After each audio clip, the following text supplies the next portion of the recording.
Bismillahirrahmanirrahim. Assalamualaikum warahmatullahi wabarakatuh. Waalaikumsalam warahmatullahi wabarakatuh. Ya, terima kasih kepada Bapak Kepala Sekolah yang sudah memberikan kesempatan kepada saya untuk melakukan pengimbasan terkait dengan modul yang sudah kami pelajari, yaitu di PGP, program guru penggerak, pendidikan guru penggerak, yaitu tentang budaya positif. Ya, terima kasih juga kepada teman-teman yang sudah bersedia mengikuti kegiatan diskusi kita hari ini. Ya, jadi Bapak Ibu, nah ini yang ingin saya sampaikan yaitu terkait dengan 5 kebutuhan dasar manusia menurut William Glasser. Nah ini ya setiap kita ya memiliki tujuan. Setiap apa yang kita lakukan atau perbuatan yang kita lakukan itu tentu ada tujuannya. Salah satunya yaitu untuk memenuhi kebutuhan dasar kita. Nah ini menurut William Glasser ada 5 kebutuhan dasar. Yang pertama yaitu kebutuhan bertahan hidup. Nah ini terkait dengan kebutuhan tentang sandang, pangan, papan. Kemudian yang kedua yaitu kebutuhan akan kasih sayang dan rasa ingin diterima. Nah di sini berkaitan dengan kebutuhan fisiologis ya. Bagaimana bersosial, bagaimana hubungan antara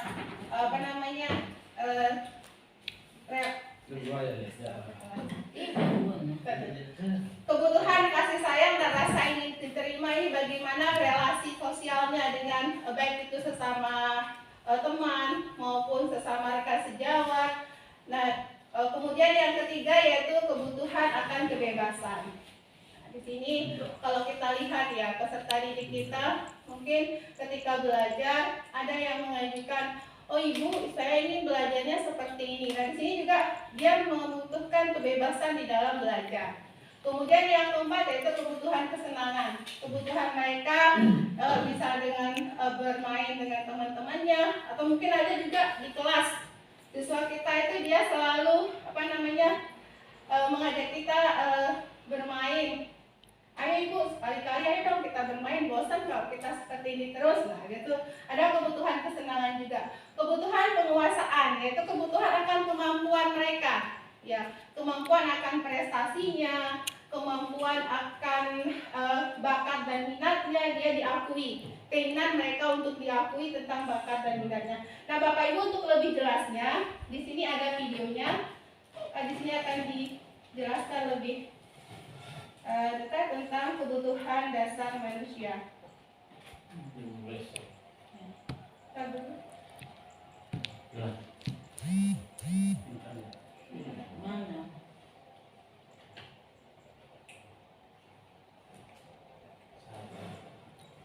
Saya pause ya Bu Asma.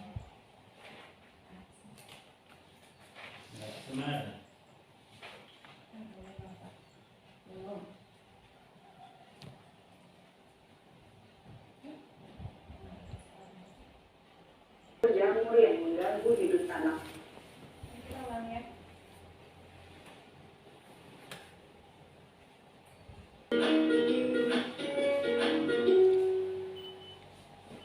Salam dan bahagia Ibu dan Bapak Guru. Dengan lingkungan yang aman dan mendukung murid untuk menjadi pribadi yang berdaya, seimbang, dan bahagia, salah satu upaya yang dapat dilakukan oleh guru adalah memahami kebutuhan dasar yang mendasari perilaku murid. Pada video kali ini, kita akan membahas tentang 5 kebutuhan dasar manusia.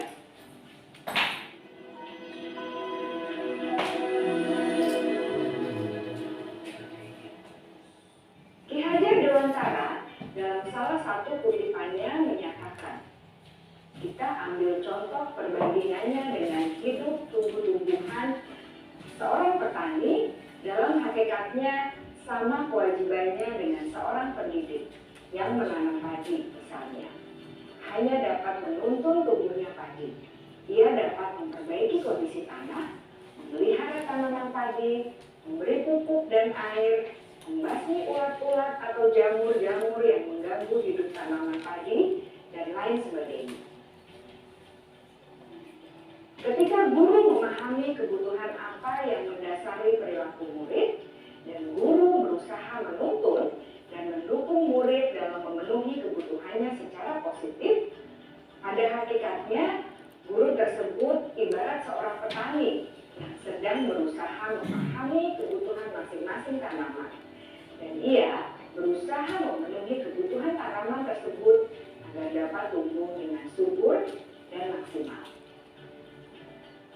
Dr. William Glasser, seorang psikiater dari Amerika Serikat, menyatakan bahwa seluruh tindakan manusia memiliki tujuan tertentu, yaitu memenuhi kebutuhan dasarnya.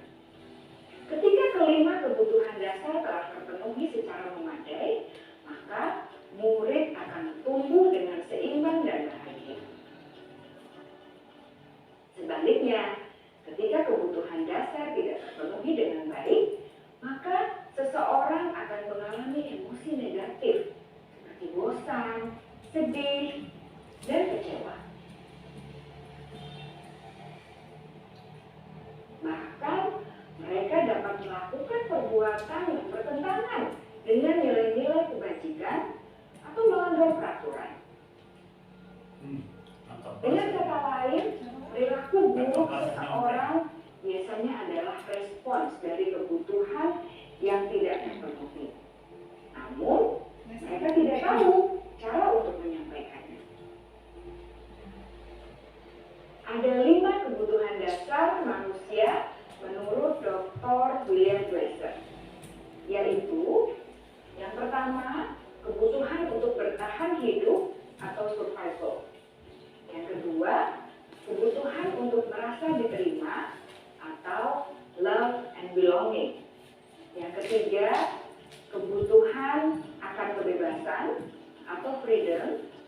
Yang keempat, kebutuhan akan kesenangan atau fun. Dan yang kelima, kebutuhan akan penguasaan atau power.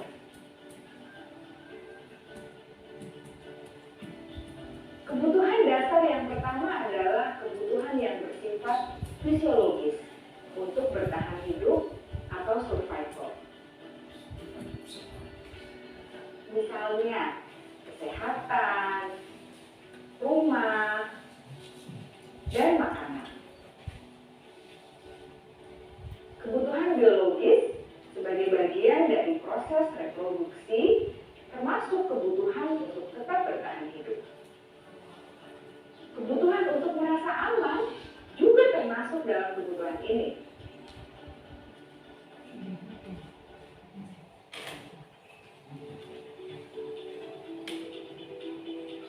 Agar murid dapat belajar dengan baik, kebutuhan mereka akan merasa aman, pangan, sandang, dan papan. Gimana mungkin? Absennya. Bila mereka datang ke sekolah dengan perut yang lapar, apabila rumah beristirahat. Beli. Setelah kita mengetahui kebutuhan pertama yang sebagian besar bersifat fisiologis, Keren. mari kita lihat kebutuhan kedua sampai kelima Beli. yang semuanya berhubungan dengan psikologi. Mari kita lihat kebutuhan yang kedua, yaitu kebutuhan akan perasaan diterima oleh kelompok atau komunitasnya, atau kebutuhan love and belonging. Iya, banyak. Kebutuhan ini meliputi keinginan untuk tetap terhubung dengan orang lain seperti teman, keluarga, teman kerja, dan kelompok di mana kita tergabung. Mari. Setiap murid ingin menjadi bagian yang berharga dari kelas dan juga sekolah. Mereka juga ingin diterima oleh orang lain dan kelompoknya. Bahkan, murid yang terlihat paling kuat pun jauh di dasar hatinya masih ingin merasa diterima. Sebagai guru, seharusnya kita dapat menerima murid kita apa adanya. sesuai dengan kodratnya. Karena setiap murid adalah unik. Mereka memiliki kekuatannya masing-masing, sehingga guru seharusnya bisa menciptakan kesempatan untuk murid berkolaborasi dan memiliki ikatan emosi satu sama lain. Murid-murid yang memiliki kebutuhan yang besar untuk merasa diterima, biasanya mereka belajar karena suka pada gurunya. Dan mereka juga suka bekerja dalam kelompok. Kebutuhan yang ketiga adalah kebutuhan akan kebebasan atau kebutuhan membuat pilihan. Murid harus diberi kesempatan untuk membuat pilihan dan bertanggung jawab atas pilihan yang mereka telah ambil.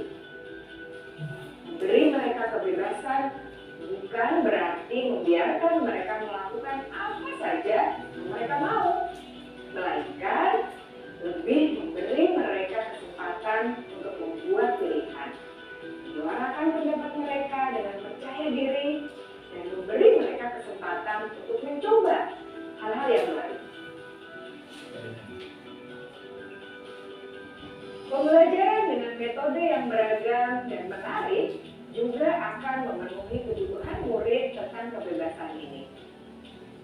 Pembelajaran berdiferensiasi, di mana guru menyediakan beberapa jenis tugas yang bisa dipilih oleh murid sesuai minat mereka, sangat baik untuk mengembangkan murid menjadi lebih mandiri dan memiliki motivasi internal.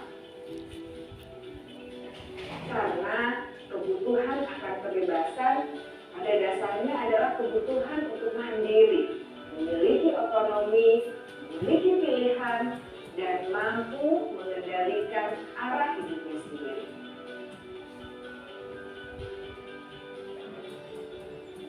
Kebutuhan yang keempat adalah kebutuhan akan kesenangan. Bayangkan Bapak Ibu, hidup tanpa rasa senang. Betapa menyedihkannya. Glasser menghubungkan kebutuhan akan kesenangan dengan belajar. Jangan sepelekan kebutuhan murid untuk merasa senang di kelas. Sebagai guru, jangan ragu-ragu untuk dengan sengaja memasukkan kegiatan yang menyenangkan dalam kelas. Murid-murid dengan kebutuhan dasar kesenangan yang tinggi ingin menikmati apa yang mereka lakukan. Mereka juga konsentrasi tinggi saat mengerjakan hal-hal yang disenangi.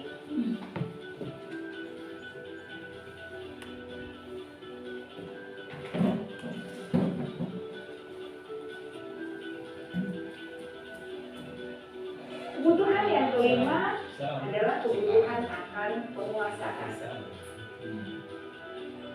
Setiap murid memiliki kebutuhan untuk merasa kompeten,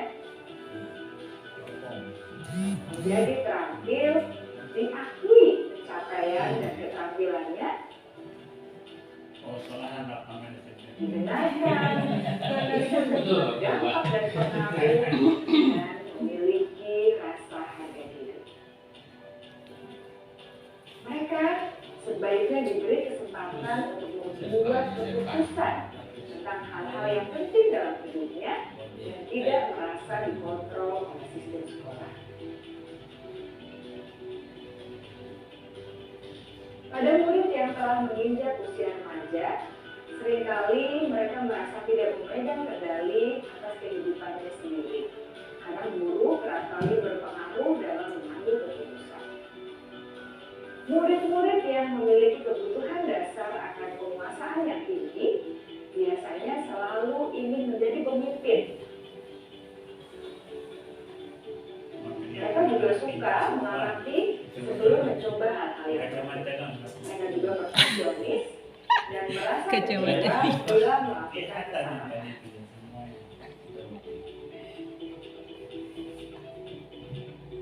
Ibu dan Bapak guru sangatlah penting bagi kita untuk mengetahui kebutuhan dasar murid-murid, agar kita memahami alasan dibalik sikap dan tingkah laku mereka. Bila murid berperilaku buruk atau melanggar peraturan, sehingga tindakannya tidak sesuai dengan nilai-nilai kebajikan, maka guru harus mencari tahu alasan yang mendasari tindakan tersebut dan kebutuhan apa yang belum terpenuhi. Melalui percakapan dengan guru dalam pendekatan disiplin positif, murid dapat diajak untuk bersikap reflektif dalam mengenali kebutuhan-kebutuhan yang berusaha mereka penuhi dan mendasari tindakan mereka. Jika guru mengabaikan perilaku buruk murid-murid, maka perilaku tersebut akan berpengaruh pada suasana kelas yang kurang kondusif dan akan berpengaruh Ada banyak pada materi tujuan guru BP dari di sini. pendidikan itu sendiri.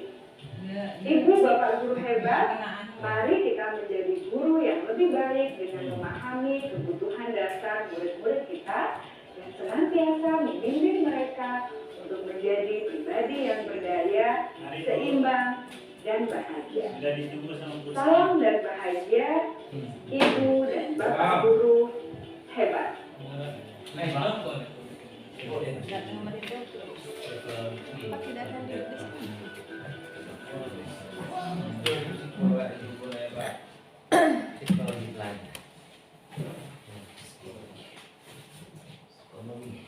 Nah, terkait dengan kebutuhan dasar peserta didik, jadi kita di sini akan diskusi. Terlebih dahulu kita belajar dulu bagaimana sih kita mengetahui kebutuhan dasar kita. Jadi nanti rencananya memang saya akan mencoba menyebar kuesioner itu juga di siswa. Nanti sebagai sampel mungkin ada beberapa siswa di masing-masing kelas. Tapi di sini kita mencoba dulu ya, bagaimana sih cara kita mengetahui kebutuhan dasar apa yang kita butuhkan dan apa yang harus kita penuhi. Dan nanti di sini ada kuesioner yang sudah ada yang saya bagi ke Bapak Ibu. Oke, kita minta tolong kesediaannya untuk mengisi.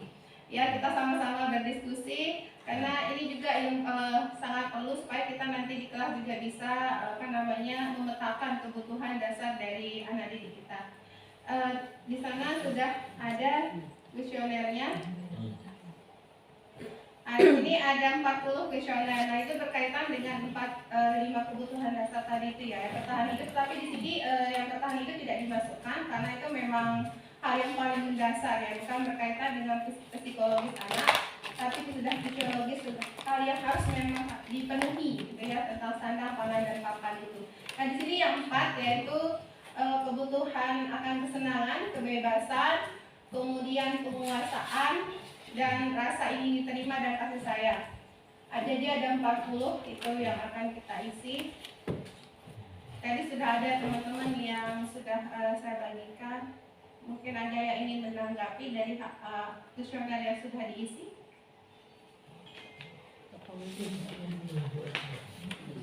Ya, jadi petunjuknya ya, misalkan di sini saya senang berteman. Nah, jawabannya di sana 1 tidak benar, 3 kadang-kadang, kemudian 5 sangat benar. Nomor 2, mudah bagi saya berbicara dengan siapapun. Jadi nanti 10 pertanyaan ini dijumlahkan skornya. Jadi kita yang memetakan kebutuhan mana yang paling besar yang harus kita penuhi. Sudah ngisi, silakan Bapak. Mungkin yang nomor 1 ini kira-kira menurut Bapak Ibu ini terkait dengan kebutuhan dasar yang mana ini? Benar. Bilang ini Apa? saya. Jadi ini berkaitan dengan rasa ingin diterima dan kasih sayang ya. Saya ingin diterima dan kasih sayang. Silakan nanti diisi. Kemudian yang berikutnya, Mudah bagi saya berbicara dengan siapapun.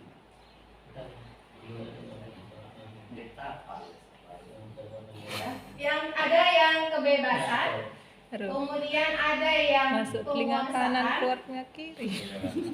dan ada yang kesenangan. Nomor 14 ya nggak bisa. Saya ingin ruang kerja. Itu lagi gitu.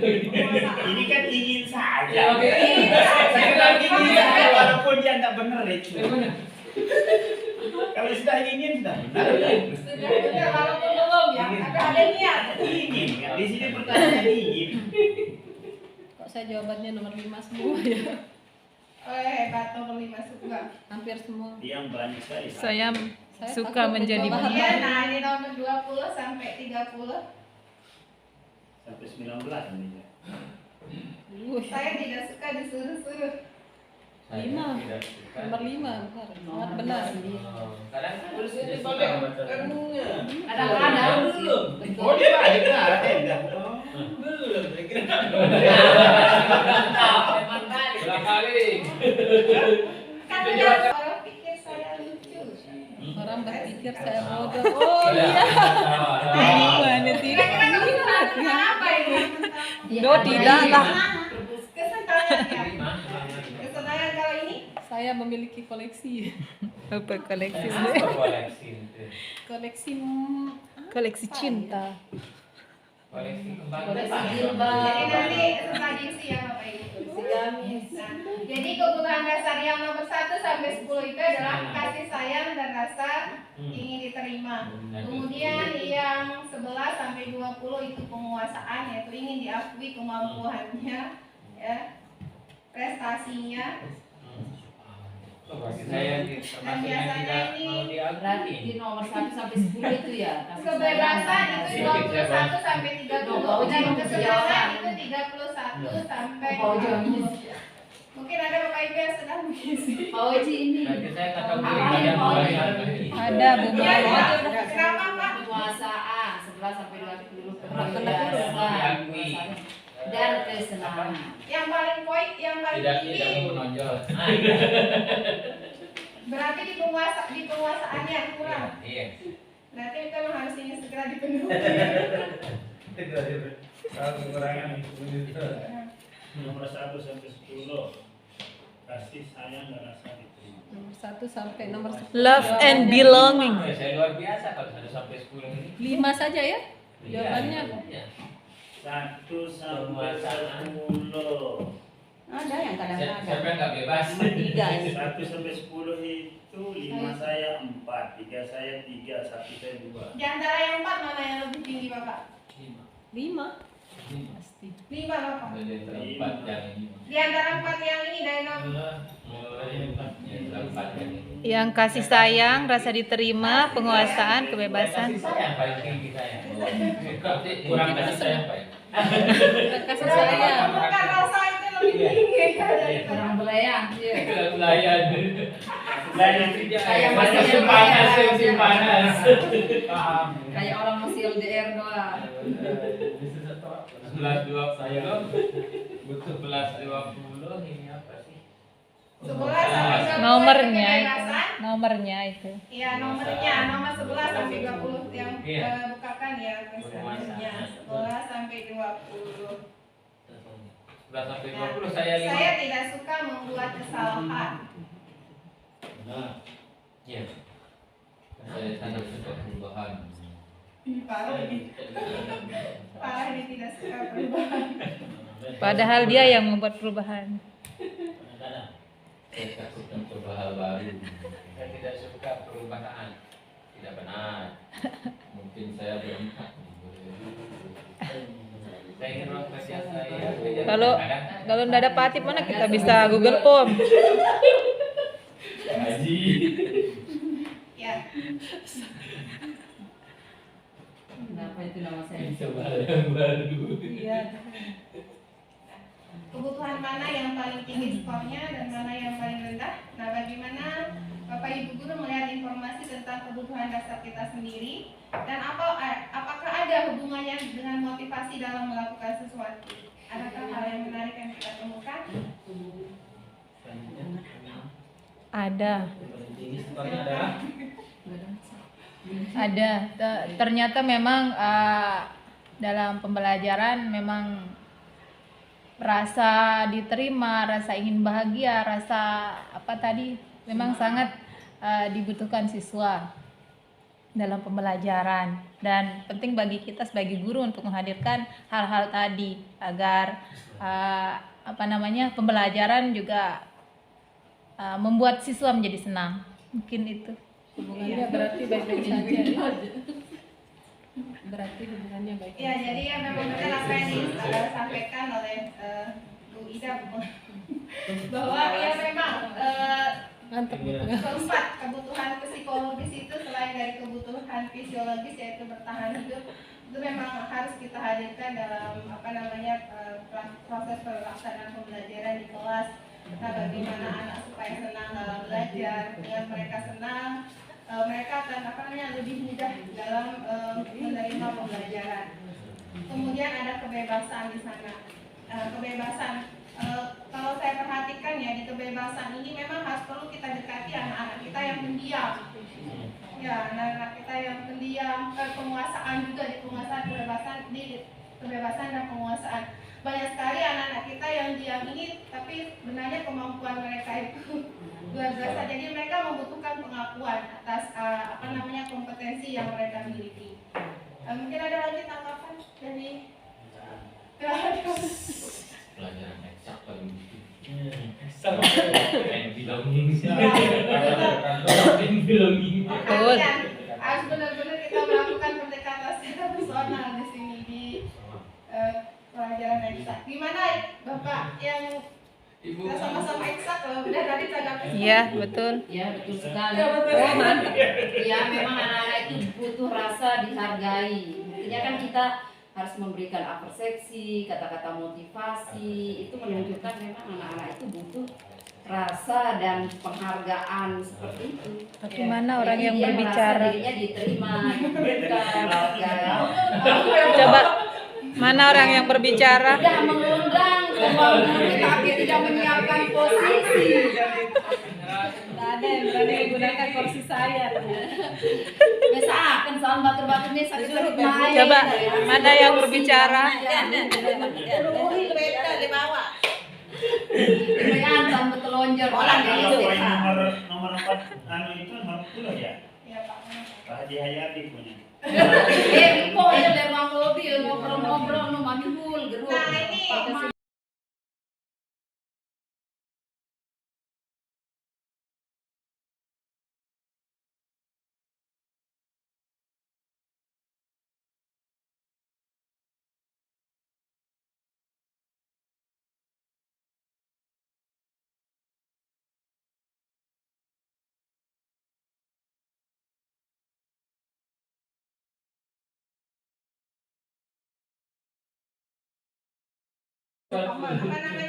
terkait dengan bagaimana Apa rame keren supaya kebutuhan dasar anak itu terpenuhi secara positif.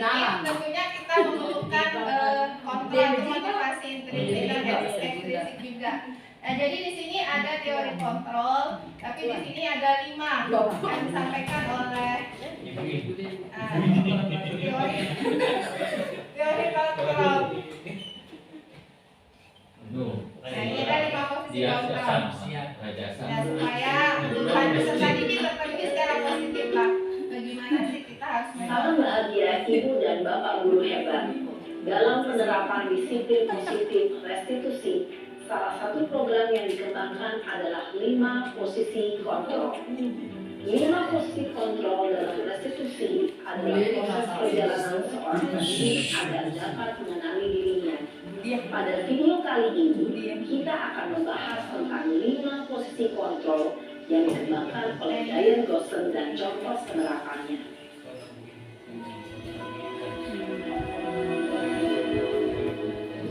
Kemarin. 5 posisi kontrol itu adalah 1. Posisi penghukum, 2. Posisi pembuat merasa bersalah, 3. Posisi tenang, 4. Posisi pemantau atau monitor, dan 5. Posisi manajer.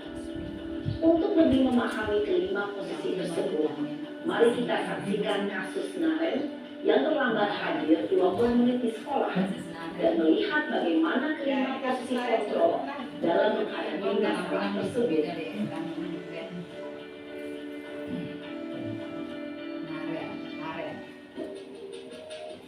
Ares.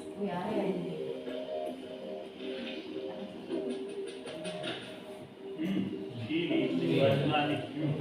Mirip Basma. Keren. Sini kamu. Hukum banget. Sedih meraguhir gitu ya. Selalu terlambat. Kamu deh, pasti terlambat. Aneh Baheru nih. Aku saya Apa? Apa Apa coba coba? boleh? Apa dulu lagi? Celantik Messi. Kapan sih kamu tidak terlambat? Buhil. Udah Malas boleh tak? sekali ya kamu jadi anak. saya Dasar pemalas. Gak kapok-kapok sih kamu. Sudah berapa kali terlambat? Sana, kamu keliling lapangan basket 2 kali. Nah, saya kira harus ke lapangan basket, Bu. Kenapa?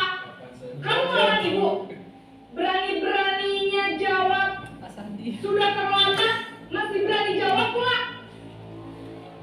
Sekarang, keliling lapangan basket 5 kali sekalian. Biar kapok. Cepat. Pergi sana ke lapangan basket. Posisi penghukum biasanya berbicara dengan nada tinggi, menghadap, menunjuk-nunjuk, menyakiti, dan menyindir. Hukuman bisa berupa fisik maupun psikis.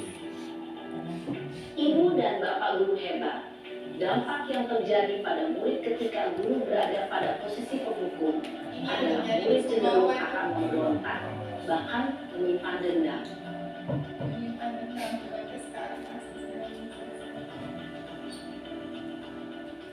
Karen.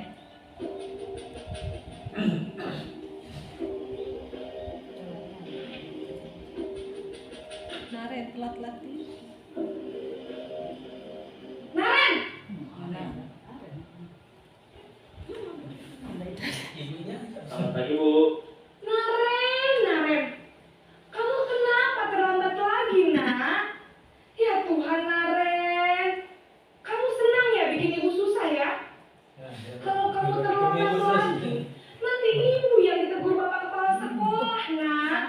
Disangka ibu tidak bisa membina kamu. Duh, gimana ini? Maaf, Bu. Duh, Gusti Naren.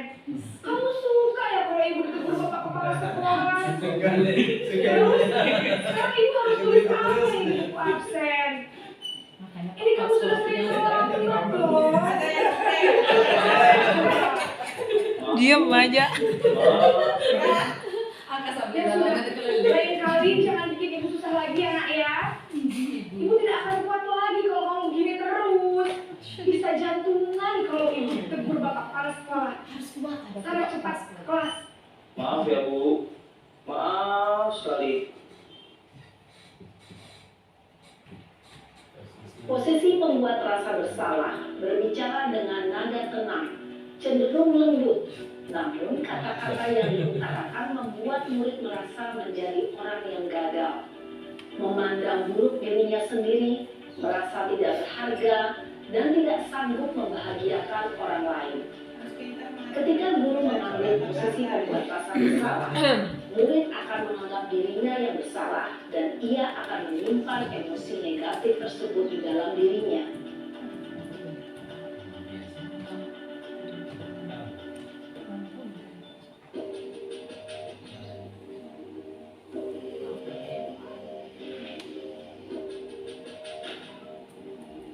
Meja satu video. Naren, Ini saya. Kita Selamat pagi, Bu. pause ya. wah sudah jam berapa ini nak? Biarin deh Basma. Terlambat lagi ya sayang. Iya, Bu. Habis ibu saya lupa membangunkan saya, Bu. Kamu malah menyalahkan ibu kamu. Kamu bukannya anak yang larinya paling kencang. Kok terlambat sih? Iya, Bu. Saya memang terlambat bangun tadi. Jadi, biarpun saya lari kencang, tetap gak kekejar, Bu. Ya sudah sana. Nanti lain kali larinya lebih kencang lagi ya. Biar gak terlambat lagi. Bikin seneng ibu. Demi ibu. Bisa kan? Bisa lah, Bu. Oh ya sudah sana masuk kelas. Ibu beresin urusan absen kamu. Kamu ini ada saja. yang baik. Bukan saya. Dalam posisi teman, berbicara dengan ada suara akrab, cenderung bersenda gurau untuk menjaga saya, suasana tetap guru baik. santai. Ini Pak Murid Kepala. akan merasa senang, aman, dan akrab dengan guru. Identitas yang tercipta adalah identitas sukses atau berhasil. Nah, ini yang sering dipraktikkan Perlu Pak diingat, Kepala. karena ini masih dorongan eksternal, maka ada faktor ketergantungan dari murid kepada orang tertentu. Di sini guru absennya, sehingga di lain waktu murid bisa berperilaku baik, namun hanya kepada orang-orang tertentu saja.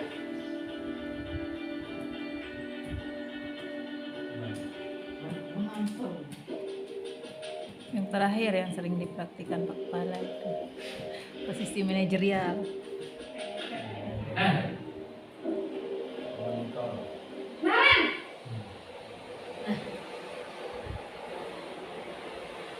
Selamat pagi Bu.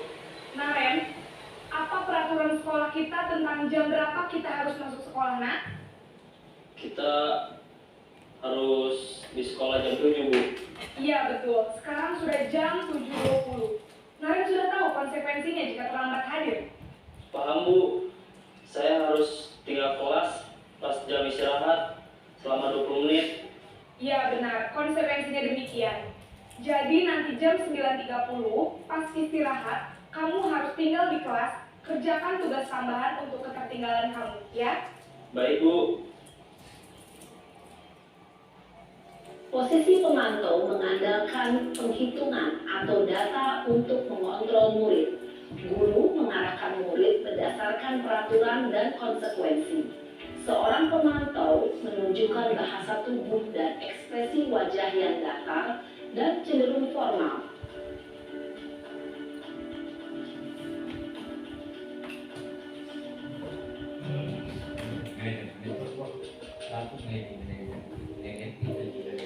Manajerial. Sikit video katanya Bu. Nah! Lain apa yang udah bilang?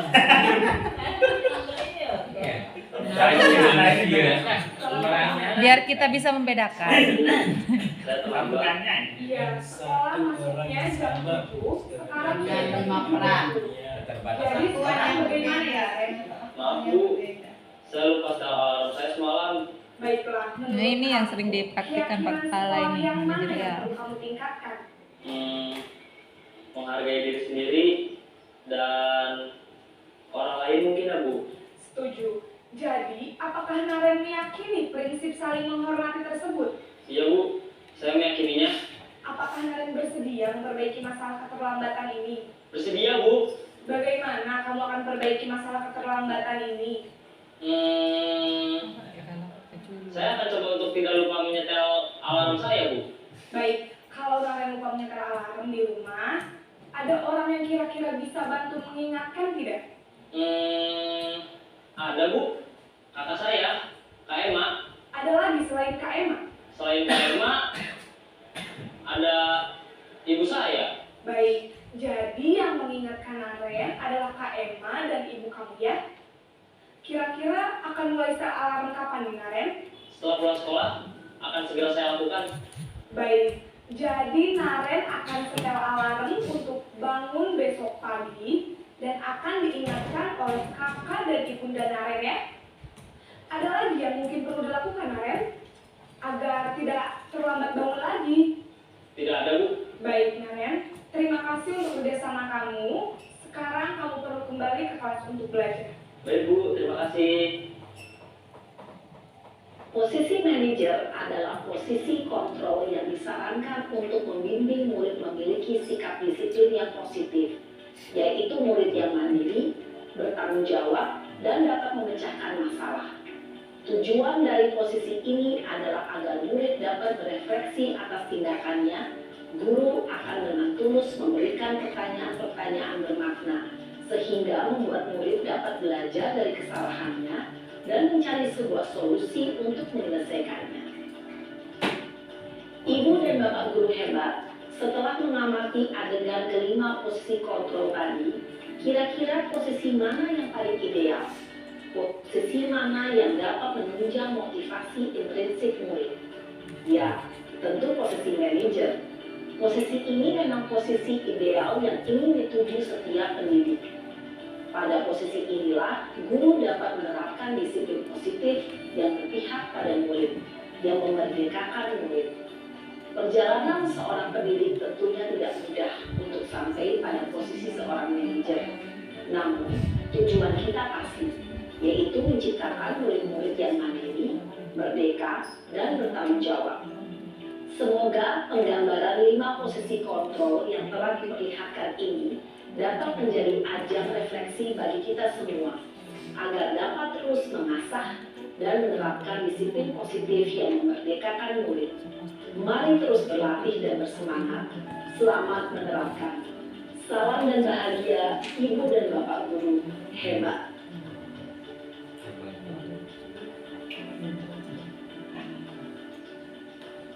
Baik, Bapak Ibu Guru, kita minta pendapatnya kira-kira bagaimana terkait dengan 5 posisi kontrol yang sudah kita saksikan bersama tadi di video sebelum saya. Siswa itu memakai yang mana? Iya, pakai yang mana?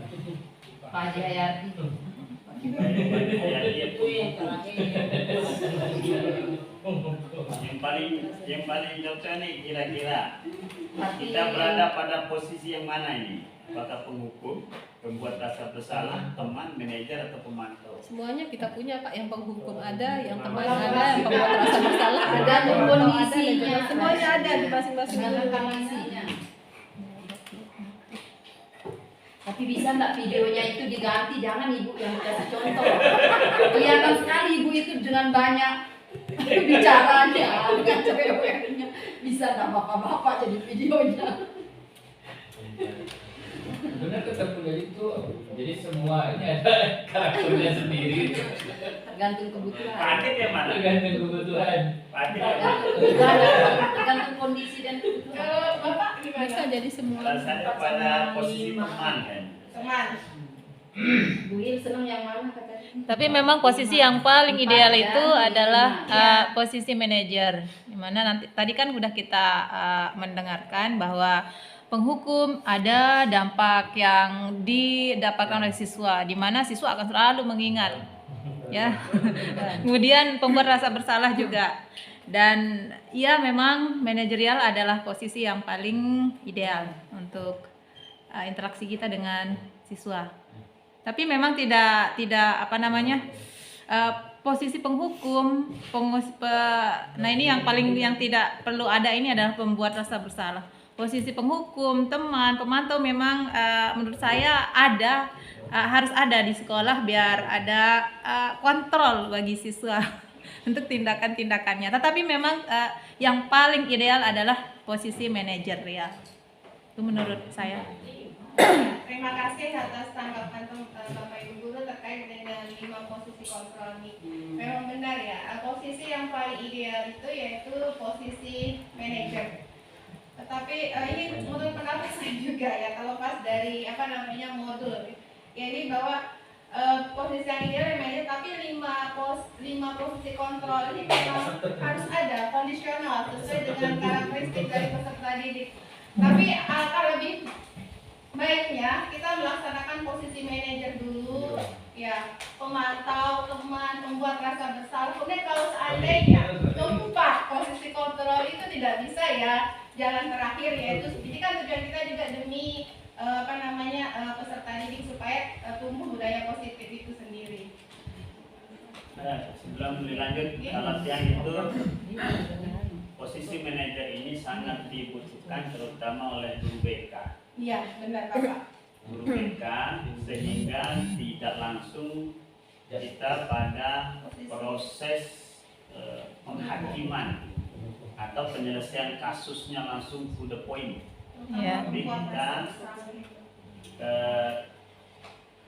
kita bisa ajak anak itu berdiskusi seperti apa, kemudian sebenarnya di sini kalau saya lihat manajer itu lebih pada coachingnya. Iya. Itu penyelesaian masalah yang berasal dari mereka sendiri, tapi guru BK kita harus mampu menyusun pertanyaan-pertanyaan yang memancing potensi mereka Iya. Cari jawaban sendiri. ya, menemukan untuk sendirinya. sekarang lebih baik. Ya, jadi sini yang paling utama karena kita sangat sekarang ini sangat memberikan peran yang luar biasa sama guru BK. Jadi yang perlu ditambah ilmu. Menggali potensi. Ya, manajernya ini. Kalau Tian secara pribadi, karena sudah jadi manajer, ya memang langsung mengontrol kelihatannya. Kan lebih kalau saya pribadi pada teman. Pada teman. Ya, karena memang posisi kalau tadi itu kan karena kita punya tugas yang banyak. Kalau guru BK kan fokus pada penyelesaian anak. Ya, apalagi kita di sini punya 2 guru BK yang rasa kalau dia mampu maksimalkan coachingnya dengan posisi kontrol manajer ini, insya Allah kasus anak-anak kita selesai. Ya. Gimana ada tanggapan dari Ibu Guru BK nih, Guru BK? Sebelum kita tutup, udah waktunya ya? Iya, udah waktunya. Oke, kalau gitu terima kasih banyak. Terima kasih banyak Bapak Ibu atas kesempatannya. Ya, semoga apa yang kita diskusikan hari ini bermanfaat untuk kita dan anak didik kita. Sekian. Amin. Assalamualaikum warahmatullahi wabarakatuh. Waalaikumsalam warahmatullahi wabarakatuh.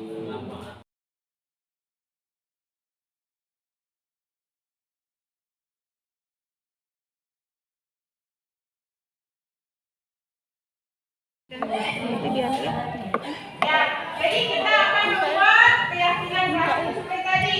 Kalau kita menggunakan kalian sekolah menggunakan helm biasa berbicara. Kenapa sih kita harus menggunakan helm? Sebenarnya sadar bahwa kita menggunakan helm demi keselamatan, bukan karena takut polisi ya. Ya, jadi asal video ini tadi keselamatan saya. Kemudian saya harus datang sekolah tepat waktu. Kenapa?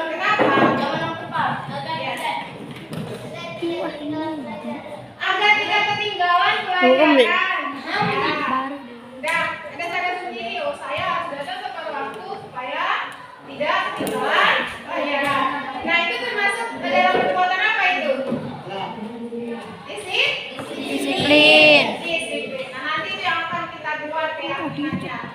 Keyakinan kelas kaliannya harus kalian taati berdasarkan keinginan sendiri. Ya.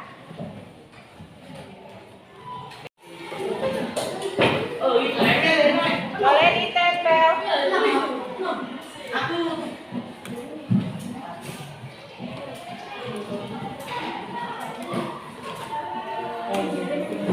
Silakan.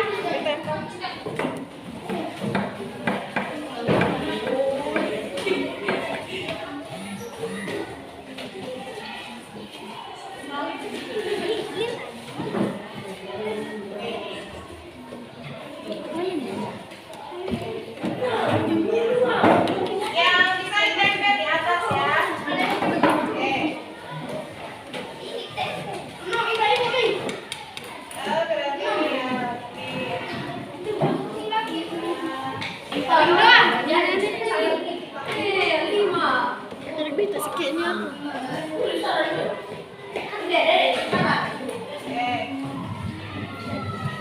Rapi sekali. Adik silakan semua.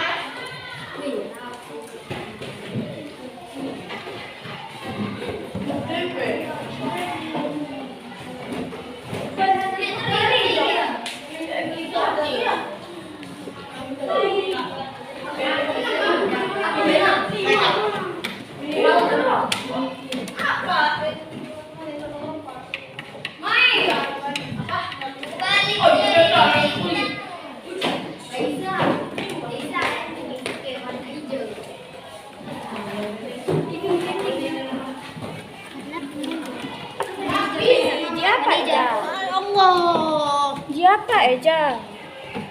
Siapa? Ya Pak Eja. Tidak boleh mempunyai teman. Mana yang sama nanti kita lihatkan dulu ya. Mana yang sama? Apa lagi? Tidak boleh. Kelompokkan mana yang disiplin. Apa ini?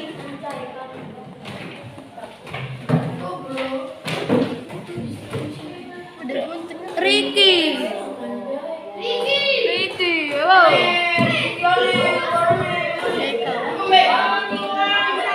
Pada tempatnya menjaga lingkungan kelas. Misalnya kita satukan nanti ya. Ibu minta apa saya? Oke. Kalau yang pertama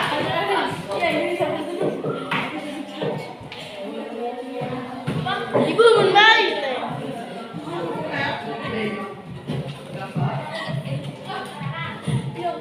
mana lagi? Tidak boleh membuli teman, tidak merampas hak teman. Mana lagi yang pertama ya? Terus mana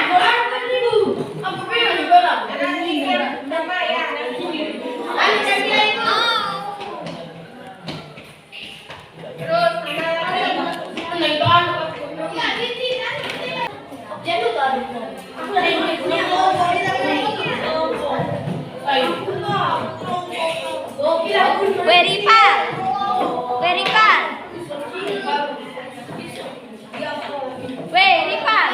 Mele sudah Geo.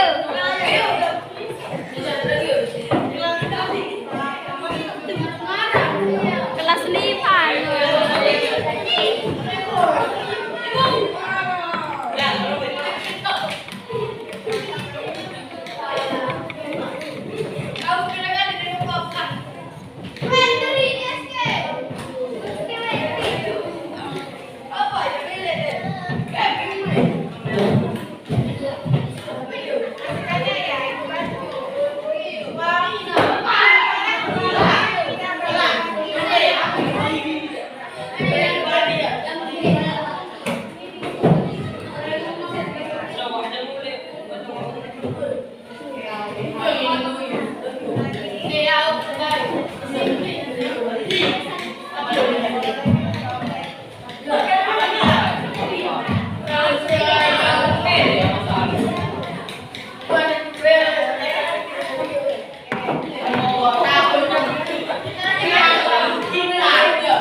Saling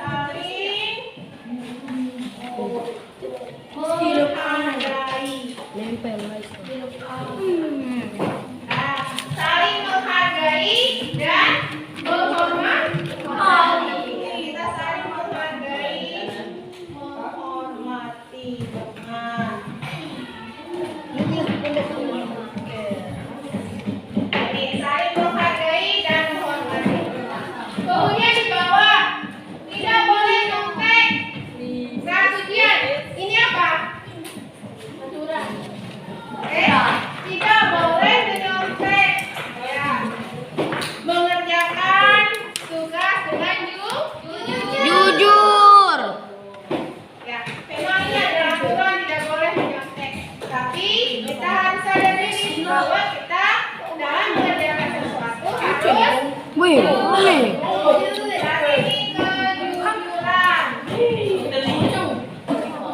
Nah, kemudian yang ketiga, mengembalikan barang yang dipinjam di teman. Kalau kita sudah pinjam sesuatu, baik itu di perpustakaan atau punya temannya, harus kita kembalikan. Misalkan kita ambilnya di rak di perpustakaan, harus disimpan di rak juga. Kita itu sebagai bentuk rasa kita. Pintar, tanggung jawab.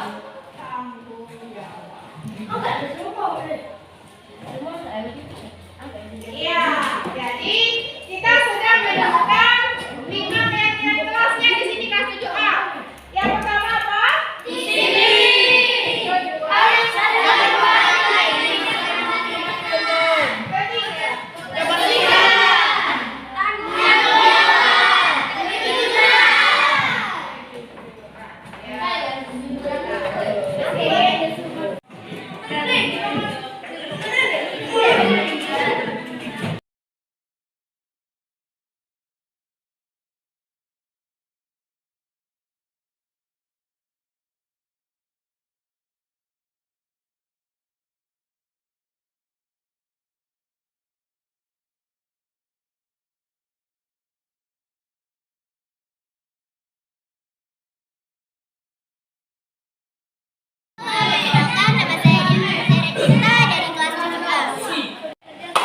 Perkenalkan, nama saya Madam Putri dari kelas 7A. Nama saya Prinsa Jelasna dari kelas 7A. Perkenalkan, nama saya Muhammad Azwin Almujar Putra dari kelas 7A. Saya Rizky Maulana Haji dari kelas 7A.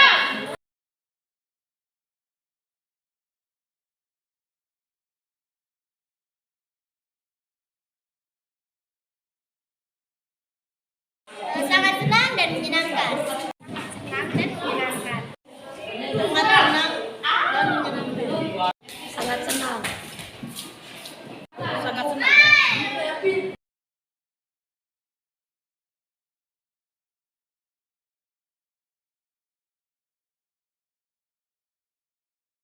Karena membuat kelas kita menjadi aman dan damai.